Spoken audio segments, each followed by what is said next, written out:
SDPI vote വേണ്ടതില്ലെന്ന നിലപാട് എല്ലാ കാലത്തേക്കും ഉള്ളതാണോ എന്ന് ലീഗ് വ്യക്തമാക്കണമെന്ന് SDPI.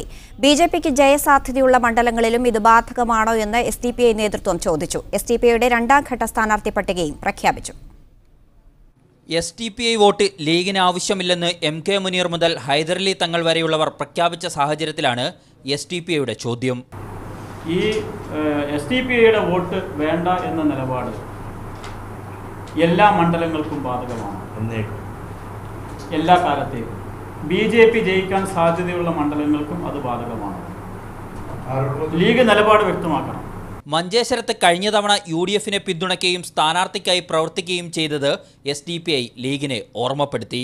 മലപ്പുറത്ത് PK കുഞ്ഞാലിക്കുട്ടിക്കെതിരെ സംസ്ഥാന പ്രസിഡന്റ് P. അബ്ദുൾ മജീദ് ഫൈസി മത്സരിക്കുമെന്നും SDPI നേതൃത്വം വ്യക്തമാക്കി. പാലക്കാട് തുളസീധരൻ പള്ളിക്കൽ, ആലപ്പുഴയിൽ KS ഷാൻ, ആറ്റിങ്ങലിൽ അജ്മൽ ഇസ്മയിൽ എന്നിവരെ സ്ഥാനാർത്ഥികളായി പ്രഖ്യാപിച്ചു. പൊന്നാനി അടക്കമുള്ള 6 മണ്ഡലങ്ങളിൽ നേരത്തെ സ്ഥാനാർത്ഥികളെ തീരുമാനിച്ചിരുന്നു. മീഡിയ 1 കോഴിക്കോട്.